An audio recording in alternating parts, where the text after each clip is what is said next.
Hello and welcome to the 5th Scouching Report for the 2021 NHL Entry Draft. Now, it seems to be a growing belief amongst draft analysts in the NHL community that the 2021 draft is free of real exciting talent. And to be perfectly honest, in my opinion, I can't say I agree with that sentiment. While there might be less elite, franchise-altering level talent than in prior seasons, I still do believe that at the high end of this year's draft, there are some fascinating players that you can draft and build on and let develop, and they could turn out to be very impactful players in the National Hockey League one day. And to me, one of the premier talents that seems to be a little bit undervalued in this year's draft that falls into this category is Simon Robertsson from Skellefteå in Sweden. For starters, Robertsson might be one of the more tremendous dual-threat, raw offensive wingers available in this year's draft. And in my sample, I tracked 2 junior-level games for Robertsson where he was tremendous. Then I tracked 3 SHL level games, which were still very good, but we'll get to those in a minute.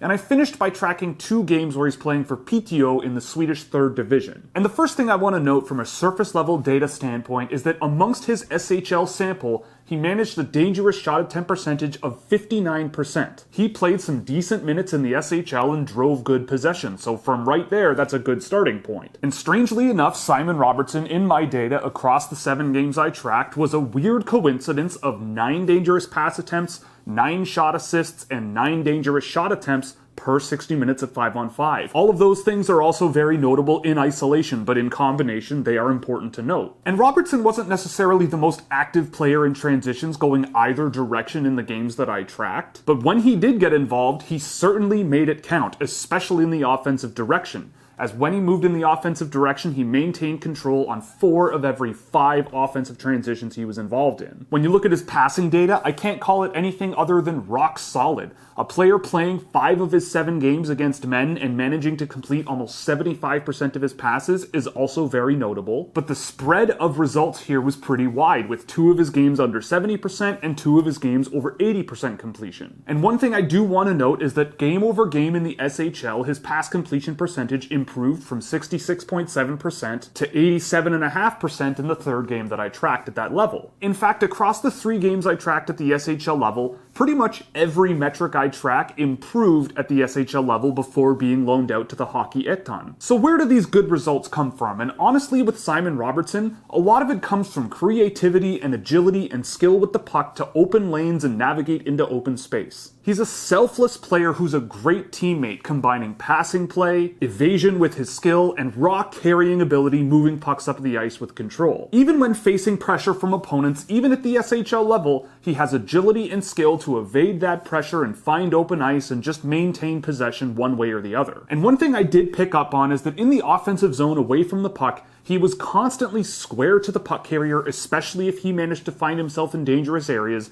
ready for pass receptions, and he was ready to unload his trademark quick release on his shot to get shot attempts off from dangerous areas in the offensive zone. And when it comes to rush offense, there are some truly exciting moments with Simon Robertsson, and when there is open space to work with, whether it's with his skill or quickness on his edges, he can be a tremendously exciting player moving up the ice offensively. And sometimes when you get players like Simon Robertsson who show much better offensively, you can find reasons to question their defensive work rate and their involvement defensively, and there is some data to back that up with Robertsson, but I would certainly caution people to not underrate his two-way intensity. This is a guy who has a very high work rate. He's not necessarily the most effective defensive player, but his brain is in the right place, and when I'm looking at wingers, I'm looking for wingers that play a lot like Simon Robertsson, especially away from the puck in defensive scenarios. And once that puck is turned over, his skill level, which is very high, can take over, evade a first layer of pressure and maybe a second layer of pressure, create a lane for a rush or a pass, and just execute on that option. And just to expand on his defensive work rate a little bit, there did seem to be a good work rate,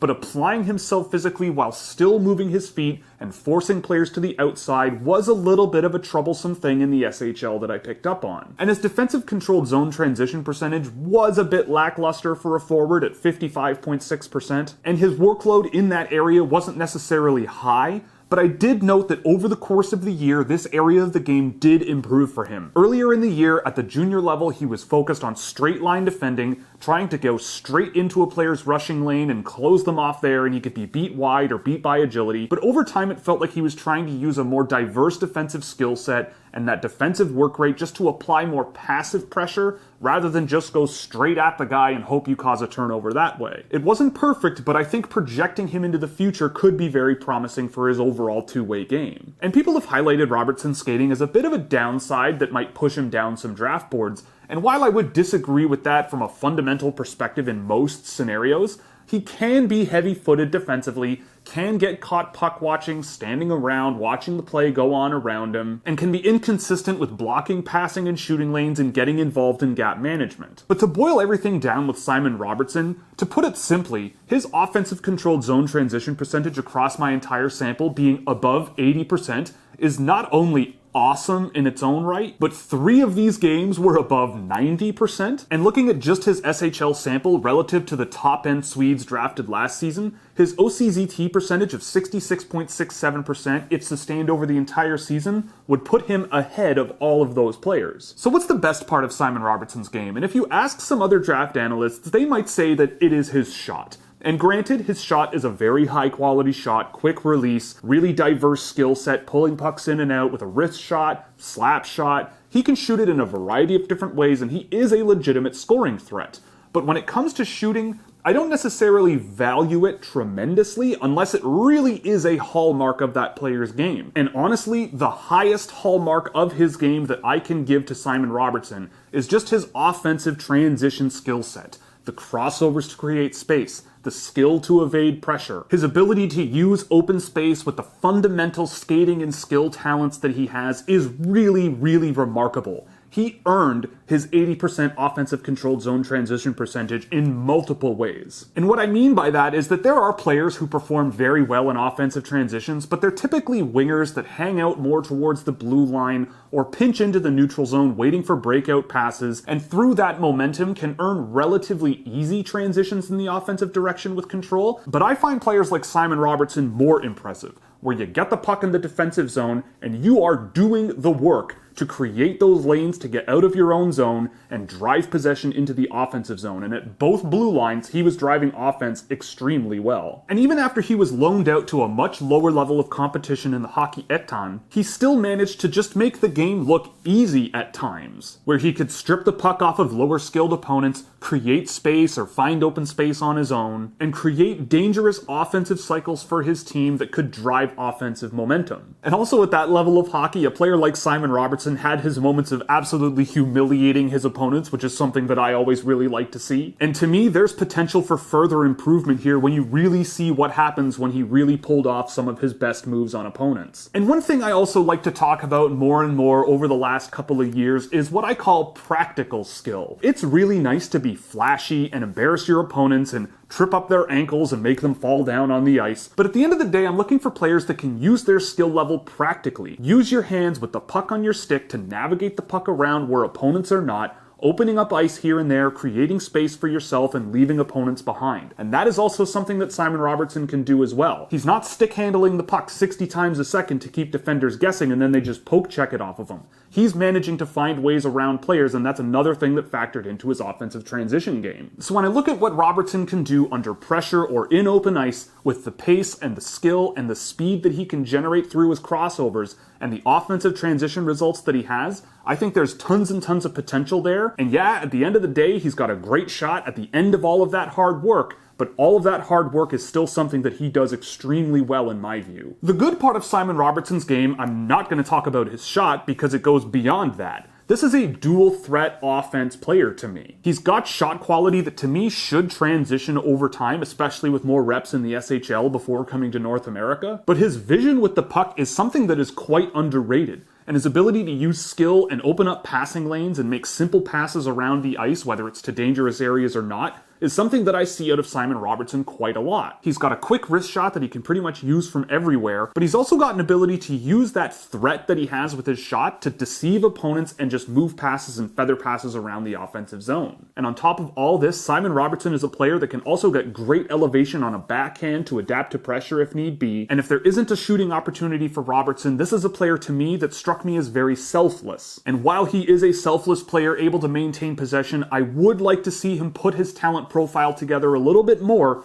to attack the middle of the ice more often than he did, especially at the SHL level. I think he's got the talent to do it, just that confidence might be on its way and not fully there yet. But judging by the fundamental talents we're looking at here, I think he's going to figure it out one way or the other. So the not so good part of Simon Robertsson has already been gone over a little bit in this video. Honestly, his inconsistent defensive work rate, while it was positive when it was positive, really seemed to take a bit of a backseat more often than I would have liked. This is a player gifted with great mobility and great evasion skill and great turnaround ability, but often he'd be caught a little bit flat-footed defensively and just not putting in the work necessary to create those turnovers so that he can turn around the puck. And on defensive transitions, while he was taking a little bit more care on when he would pick his spots to get involved over the course of the season, he remained a little bit ineffective in that area of the game, allowing a lot of control on defensive transitions. And there were moments in the SHL where you could show him on tape where there were blatantly open lanes where he could use his skill and speed to cut into the middle of the ice and drive some dangerous chances for himself or dish pucks around in dangerous areas, but he would stick to the perimeter a little bit more,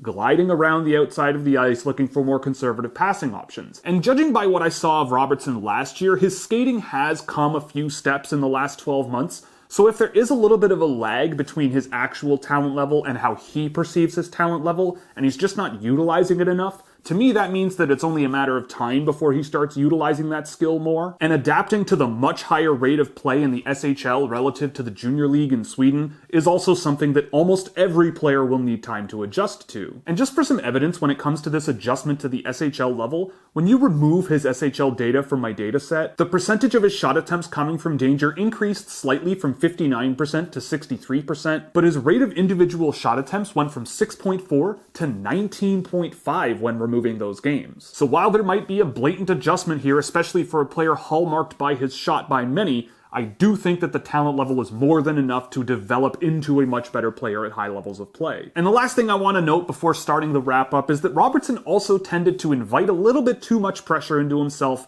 rely on his agility and that evasion skill a little bit too much, and could skate himself into problems. So choosing when to pick his spots to move pucks with control and be patient with his passing and a little bit more conservative, rather than just trying to be the hero, opening up the ice himself and doing everything on his own, might be something that comes a little bit of a ways, especially if his skating and skill doesn't take even further steps than it already has. So for me, Simon Robertsson is one of the most fun players to watch in this year's NHL Draft. He really reminds me of his teammate Jonathan Berggren when he was draft eligible just a few years ago. And while there was a little bit of an adjustment period for Berggren to work with the skill and speed and agility that he had gained, he was also a dominant junior level player when he was draft eligible that was pretty undervalued by many scouts. And after a bit of injury trouble, he has finally seemed to hit his stride in the SHL.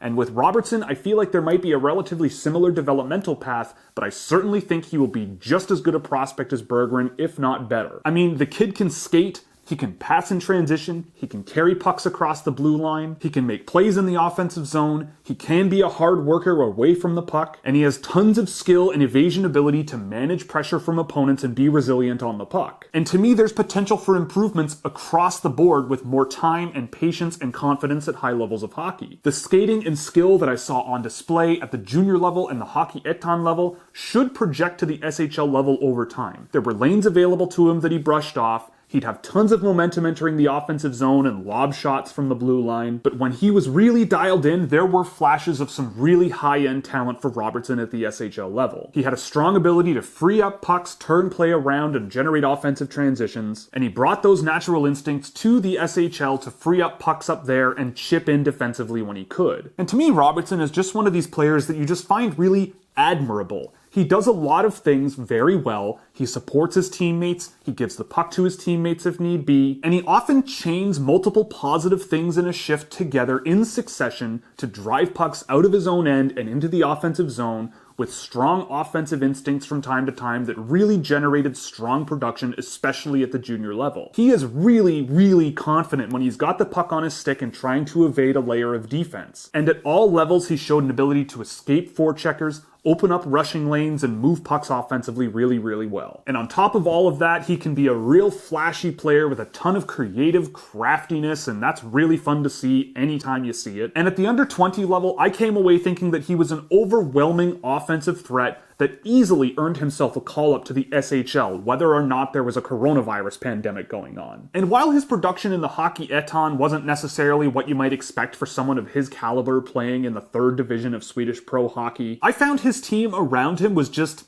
okay. And the second game that I tracked of him at that level was simply dominant. His dangerous shot attempt percentage was 71.4%. He had 4 medium danger shot attempts off his own stick. He had 5 shot assists and 2 completed dangerous passes, but there was nothing to show for it on the scoreboard. So there's a lot of things that went right for him in that game, except for the puck going in the net. But looking at my entire sample, what I was most interested in was Robertsson playing in the SHL. And in that league, he showed many, many high-end traits that I am looking for, especially out of offensive wingers. And these are traits where some skilled wingers can really struggle, especially at high-pace hockey like the SHL. He knew how to read defenses, he knew how to rotate his body to open up lanes, he knew how to use skill to evade defenders, navigate that space, generate speed, misdirect opponents. There's just a lot of really positive traits with Robertsson that I think are going underreported. And away from the puck in the offensive zone, he used quickness and intelligence to isolate open space and managed to make himself a tipping threat relatively often at the SHL. And when I'm looking at the NHL draft overall, outside of the very, very top-end elite talents, the guys that I find really interesting are guys that I would consider potentially tremendous. And there are moments of puck control, creativity, skating speed generation, and aggressive offense that when I look at Simon Robertsson, I think almost tremendous. So while he has issues with rush defense and tracking down defensive cycles and turning pucks over on a consistent basis, especially when it comes time to physically imposing himself, I can't help but think with Robertsson that the positives are really, really bright, especially in the offensive direction. And when I look at the landscape of the National Hockey League, it's hard for me to find a spot where Robertsson would not be a good fit on an NHL team. Because any NHL team could use wingers with speed, skill, evasion ability, a high-end two-way motor, an ability to turn over pucks in the defensive zone from time to time, and create dual-threat offense through shooting and passing, and just selfless play driving. Quick thinking with accurate passes in transition or quick skill to maneuver through the neutral zone is what separates great offensive NHL teams from less great offensive teams in the NHL. So learning to settle into play and utilize his ability in the offensive zone at high paces of play like the SHL will be the next step for Robertsson, and picking his spots a little bit better to pull out that real high-end skill without skating himself into trouble, and utilizing his ability to recognize the right thing to do and execute on it more often should be things that should improve over time in the SHL for Robertsson. And using the natural skill that he has to make the right decisions quicker and more often, pulling out that high-end skill at better times to skate himself into trouble less often, should be things that improve for him over time as well. And like I said, Robertsson is a player that I think would fit in on pretty much any NHL system, and I will be fascinated to see where he's drafted, and I have really, really high hopes for this player, especially if he slips out of the top 15 this season. So that's all for this Scouching Report. I hope you enjoyed. If you did, you can click all the buttons you see below me so you never miss another one. If you really liked it, you could subscribe on Patreon or click join below to join the YouTube membership program. You'll get access to early access to videos, a Discord server, data sheets for hundreds of drafted and undrafted prospects across the entire league, merchandise discounts, and plenty of other goodies. Or you could pick up some merchandise from the Scouchwear shop, where 50% of all profits go to the Women's Sports Foundation. So that's all, and we'll see you in the next one.